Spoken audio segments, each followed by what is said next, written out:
नमस्कार सर, नमस्कार सर। कैसे हैं आप? बिल्कुल ठीक। सर, न्यूमरोलॉजी के बारे में जी हाँ, बताइए। न्यूमरोलॉजी कैसे काम करती है हमारी लाइफ में?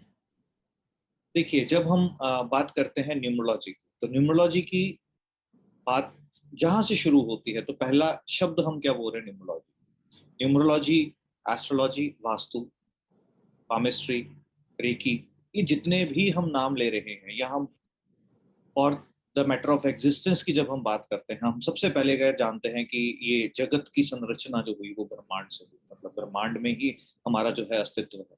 तो ब्रह्मांड की जब हम बात करें, अगेन एक शब्द का उपयोग कर रहे हैं। फिर हम बात करते हैं, हम एक सोलर सिस्टम का पार्ट, सोलर सिस्टम का जब हमने नाम लिया तो फिर हमने एक शब्द का उपयोग किया।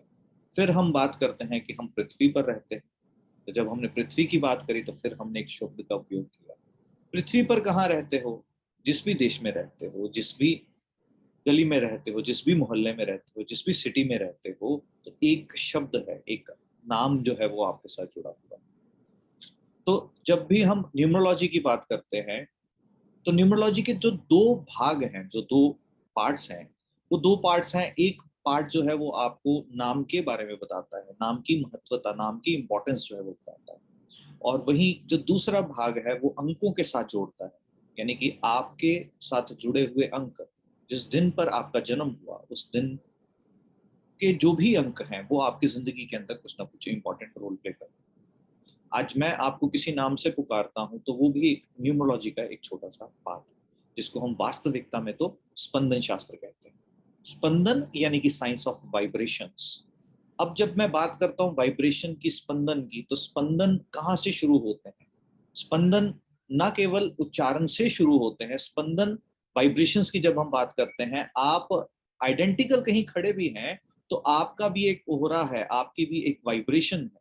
वो जो आपके अंदर, आपके भीतर जो चला जा रहा है, आप अपने साथ जो संवाद करते हैं, अपने साथ जो बात करते हैं, उसकी भी एक वाइब्रेशंस जो है वो रोल प्ले करती है।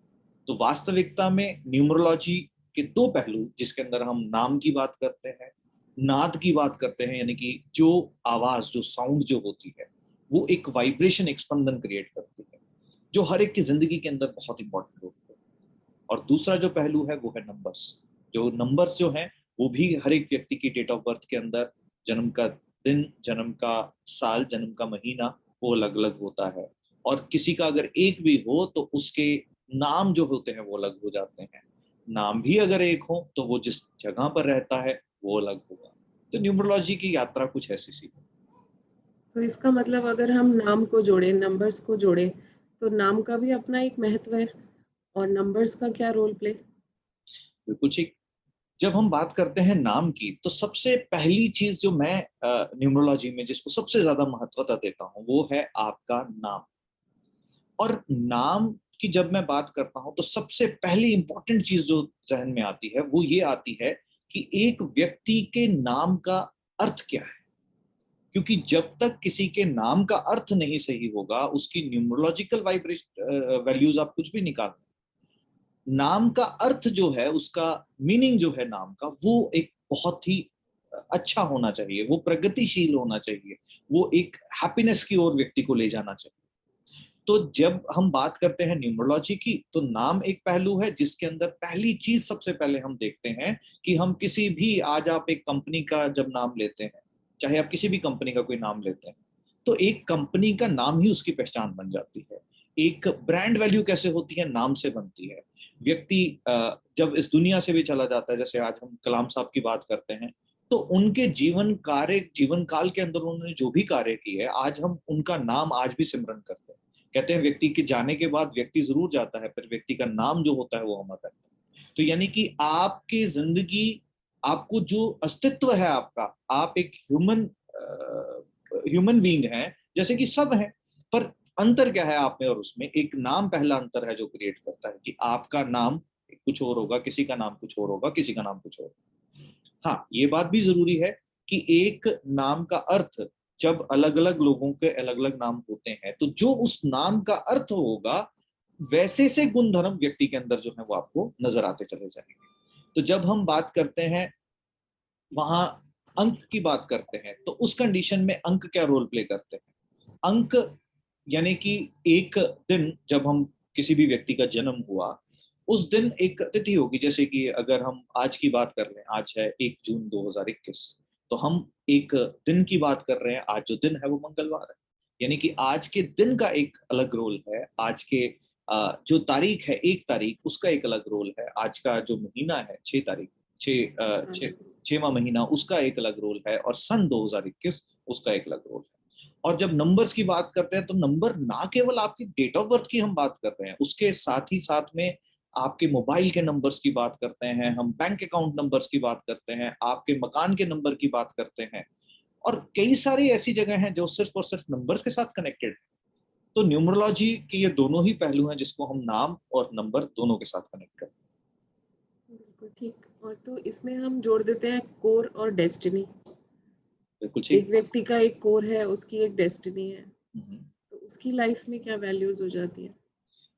देखिए, जब हम बात करते हैं न्यूमरोलॉजी में, 2 अंक जो निकलते हैं जिसको हम कोर और डेस्टिनी कहते हैं, मूलांक और भाग्यांक। वास्तविकता में अगर देखा जाए तो इसको एक को कहा गया मूलांक और एक को कहा गया भाग्यांक। Okay. ये हमारे एक्चुअल जो वर्ड्स हैं वो ये होने चाहिए। कोर डेस्टिनी है, कोई साइकिक नंबर कहता है, कोई ड्राइवर कंडक्टर कहता है, पर वास्तविकता में अगर देखा जाए तो मूलांक और भाग्यांक। मूलांक और भाग्यांक ये, अगर आपकी डेट ऑफ बर्थ की अगर हम बात करते हैं ना, वास्तविकता में हम एक जब डेट ऑफ बर्थ को स्टडी करने की कोशिश करते हैं तो हम यूनिवर्स की वो वाइब्रेशंस को स्टडी करने की कोशिश करते हैं, जो वाइब्रेशंस ईश्वर ने, परमपिता परमात्मा ने आपके साथ जोड़ी। यानी कि जिस दिन आपका जन्म हुआ उस दिन का क्या इंपॉर्टेंस है आपके नाम के साथ, आपकी डेट ऑफ बर्थ के साथ। तो जब आपके कोर की बात करते हैं, यानी कि मूलांक, मूल अंक, यानी कि एक व्यक्ति का मूल स्वरूप, एक व्यक्ति इंटरनली कैसा है, ये बताता है उसका मूलांक। क्योंकि हम अक्सर दोहरी जिंदगी जीते हैं।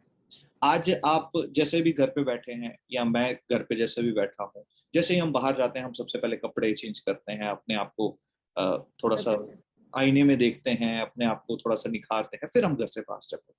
What does that mean? कि हम घर के अंदर तो कैसे किसी एक कंडीशन में थे, और जैसे ही हम बाहरी जगत के साथ जुड़ने चले तो हमने क्या किया, हमने अपना चेहरा जो है थोड़ा सा उसको निखारा। तो यानी कि इंटरनली आप घर के अंदर कैसे भी घूम रहे हैं, यानी कि वो आपका मूलांक बताएगा कि इंटरनली आप कैसे हैं। इंटरनली कोई व्यक्ति बहुत भावुक हो सकता है, इंटरनली कोई व्यक्ति बहुत ज्यादा क्रोधी हो सकता है, इंटरनली कोई व्यक्ति बहुत ही ज्यादा मैच्योर हो सकता है। तो हर एक व्यक्ति का एक इंटरनल बिहेवियर होता है जो इंटरनली उस व्यक्ति की इनबिल्ट क्वालिटीज हम कह सकते हैं, जिसको हम मूलांक कहते हैं। वहीं दूसरी ओर जब हम बात करते हैं भाग्यांक की, तो भाग्यांक क्या होता है? ये व्यक्ति के भाग्य, जैसे कि आप नाम से समझ रहे होंगे, भाग्य अंक, यानी कि भाग्य का उदय इस व्यक्ति का कैसे होगा, ये वैसे बताता है कि एक व्यक्ति का भाग्य किस तरह से उदय हो सकता है।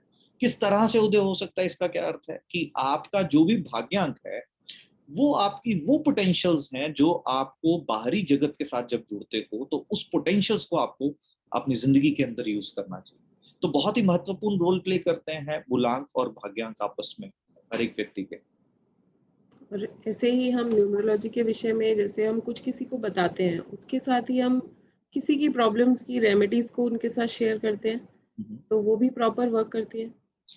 देखिए, जब हम बात करते हैं रेमेडीज की, न्यूमरोलॉजी हो, एस्ट्रोलॉजी हो, वास्तु हो, एस्ट्रो वास्तु हो, न्यूमरो वास्तु हो, पामिस्ट्री हो, हीलिंग हो, हम किसी भी साइंस की किसी भी विधा की बात कर रहे हैं। पहली बात ये कि जब कोई व्यक्ति कोई रेमेडी करता है तो एक कर्म करता है। जब भी कोई व्यक्ति कोई भी रेमेडी करता है, कोई भी उपचार करता है, आज आप और मैं अगर एक बात कर रहे हैं, संवाद कर रहे हैं, ये भी एक कर्म है। ये भी एक कर्म है हमारा। जब मुख जब हिलता है तो ये भी एक कर्म है। तो न्यूमरोलॉजी के अंदर जब हम रेमेडीज की बात करते हैं तो पहली रेमेडी जो आती है न्यूमरोलॉजी की, वो हो गया सही तरह से उच्चारण कर। अक्सर लोगों को सबसे पहले तो लोग बोल क्या रहे हैं उनको सही तरह से उच्चारण करना नहीं आता। यानी कि अनजाने अनजाने में व्यक्ति बहुत ज्यादा गलत बातें जो है अपने लिए बोलता चला जाता है। जैसे एक बच्चे की ग्रूमिंग भी किस तरीके से होती चली जाती है, कुछ नेगेटिव बिलीव्स देते हुए माँ बाप अनजाने में बच्चे को कुछ भी बोलते चले जाते हैं। अब क्या वो रेमेडी थी? वो रेमेडी नहीं थी, वो एक्चुअली वो प्रॉब्लम थी जो व्यक्ति क्रिएट कर गया अनजाने में। माँ बाप बच्चे को क्या कहते हैं, खाना खा लो नहीं तो पुलिस आ जाएगी, हाँ, बाहर नहीं जाना, बाहर भूत है, या ये ये क्या हुआ, एक व्यक्ति के इनबिल्ड, यानी कि व्यक्ति इंटरनली, एक बच्चा जब एक ऐसी स्टेट पे था जिस वक्त बच्चे ने कुछ सीखना था, उस वक्त ये चीजें सुनते सुनते बच्चा जो है बड़ा हुआ, तो उसके इंटरनल लेवल पर, इंटरनली उस व्यक्ति, इस बच्चे के उसके ऊपर एक मेन प्रभाव पड़ा, जिसके कारण से व्यक्ति अपने जीवन के अंदर बहुत सारे ऑब्स्टेकल, बहुत सारे चैलेंजेस जो है वो फेस करता है।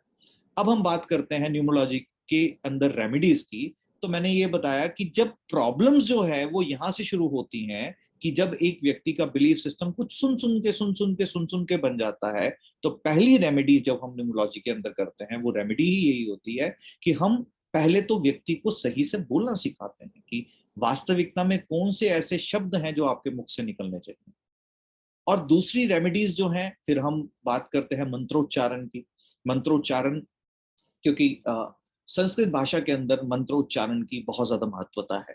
हर एक मंत्र, हर एक ध्वनि जो आपके मुख से निकलती है, वो स्पंदन क्रिएट करती है। ये आप बहुत ही ज्यादा आपने नोटिस भी किया होगा कभी, या एक यूं प्रयोग में भी कर सकते हैं कि आप जब भी कभी पानी ग्रहण करते हैं, आपने पानी के मॉलिक्यूलर स्ट्रक्चर को बदलता हुआ अगर आप देखना चाहें, तो वो भी देख सकते हैं कि एक पानी का स्वभाव कैसे बदलता है। जब उस पानी के आसपास अगर किसी के चीखने की आवाज आएगी, तो पानी का मॉलिक्यूलर स्ट्रक्चर बदल जाएगा। उसी पानी के पास अगर शंखनाद की, मंदिर की घंटियों की, या अजान की बात करते हैं, या कोई पॉजिटिव चीजों की जब आवाज आएगी, तो पानी का मॉलिक्यूलर स्ट्रक्चर बदल जाएगा। यानी कि स्पंदन के कारण से उस पानी के अंदर जो है वो परिवर्तन आ रहा है। तो रेमेडीज वास्तु की यही, न्यूमरोलॉजी की यहीं से शुरू होती हैं, कि जब हम कुछ भी उच्चारण करते हैं, वही 70% पानी हमारे शरीर के भीतर है, तो शरीर के भीतर भी वो परिवर्तन जो है वो आना शुरू हो जाता है। तो रेमेडीज ये सभी के लिए काम करती हैं, इसका कोई ना ही किसी धर्म के साथ कोई कनेक्शन है। क्योंकि जब हम उच्चारण की बात करते हैं, आज आपके मुख से कुछ भी शब्द निकलते हैं, वो कोई धर्म देखकर नहीं निकलते कि आप किस रिलीजन से बिलोंग करते हैं, आप हिंदू हैं, सिख हैं, मुस्लिम हैं, कौन सी कम्युनिटी से आप बिलोंग करते हैं, वो मुख से देख करके नहीं। हाँ, हर एक जगह की, एक देश काल परिस्थिति के अनुसार भाषाएं बदलती जाती हैं, पर भाव जो होते हैं वो व्यक्ति समझ जाता है।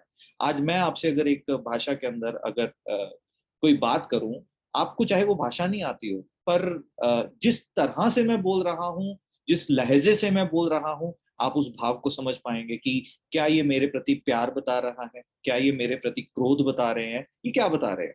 तो न्यूमरोलॉजी की जब हम बात करते हैं, ये यात्रा यहाँ से शुरू होती है कि सबसे पहले हम उच्चारण में तब्दीली लानी शुरू करते हैं, चाहे वो नाम की हो गई, फिर उसके बाद हम बीज मंत्रास की रेमेडीज होती हैं, और बहुत सारी अदर रेमेडीज है जिसके अंदर रुद्राक्ष का यूज किया जाता है, अलग अलग तरह के क्रिस्टल्स आते हैं, उनका यूज किया जाता है। फिर उसके बाद ऑयल्स आते हैं अलग अलग तरह के, उसका यूज किया जाता है। और सबसे महत्वपूर्ण, ऑफ कोर्स, तत्वों का भी हम उपयोग करते हैं किसी भी रेमेडी की जब हम न्यूमरोलॉजी में बात करते हैं। ठीक। और इसका मतलब, जैसे आपके अनुसार न्यूमरोलॉजी बहुत ही खूबसूरत सब्जेक्ट है, और इसमें हम और क्या स्पंदनों के द्वारा अपने जीवन में निखार ला सकते हैं और किसी का बेनिफिट कर सकते हैं। देखिए, जब जैसे मैंने सबसे पहले आपसे कहा कि सबसे ज्यादा महत्वपूर्ण क्या है, कि हम जो भी शब्द मुख से निकाल रहे हैं, पहली बात, आज आप किसी को अगर अब्यूज भी करते हैं, तो मुख किसका इस्तेमाल हो रहा है, आपका हो रहा है, किसी और का तो नहीं हो रहा। तो पहली थॉट, पहली जो वाइब्रेशन है, सबसे पहले आप ही उस वाइब्रेशन को कैच कर रहे हैं। बहुत सारे टीनेजर्स को अगर आप देखते हो, रोड पे चल रहे हैं, चलते चलते किसी ने ओवरटेक किया, या किसी ने गलत कोई कट ले लिया, तो अब्यूज करना शुरू करते हैं। वो उस व्यक्ति तक जा रहा नहीं जा रहा, पर पहला अब्यूज जो सुना वो उन्होंने सुना, यानी कि उनकी बॉडी के अंदर, उनके अंदर वो वाइब्रेशन जो है वो वैसी क्रिएट हुई। तो सबसे पहला, अगर आप बात करेंगे कि क्या हम कर सकते हैं, सबसे पहला तो ये कि हम अपने मुख से जो भी शब्द निकालें, वो बहुत महत्वपूर्ण है कि हम अपने मुख से क्या शब्द निकाल रहे हैं। क्योंकि हम अगर ये जानते हैं कि हम जो मुख से शब्द निकाल रहे हैं, क्या वो, अगर सामने वाला हमारे लिए कुछ बोलता है, तो वो क्या हमें अच्छा लगेगा या हमें वो बुरा लगेगा। पहली बात, सबसे पहला अगर हम बात कर सकते हैं, न्यूमरोलॉजी यानी कि स्पंदन की बात कर रहे हैं, तो पहली सबसे सरल उपचार और सबसे आसान तरीका न्यूमरोलॉजी जहां से काम करनी शुरू करती है, कि आप जो भी चीज किसी को बोलने जा रहे हैं, तो पहले आप ये सोचिए कि वही चीज अगर हमें बोली जाए तो कैसे लगे। तो जैसे ही आप इसको सोच करके करते हैं, तो अब आप किसी से कोई भी बात करेंगे तो बहुत ही अच्छे तरीके से करेंगे, तो एक्चुअली तो स्पंदन वहीं से ठीक होने शुरू हो गए, आपकी वाइब्रेशंस जो है वो वहीं से ठीक होनी शुरू हो गई। तो ये पहला उपचार है जो आप बहुत ही सरलता से कोई भी व्यक्ति सिर्फ अपने शब्दों के अंदर निखार ला करके कर सकता है। Thank you so much sir. बिल्कुल बहुत ठीक है, बहुत तहे दिल से। बहुत अच्छा लगा। Thank you so much. आपने और ज़्यादा आज बेस को क्लियर कर दिया। Thank you very thank much. You, तहे दिल से बहुत बहुत धन्यवाद। Thank you so much. धन्यवाद।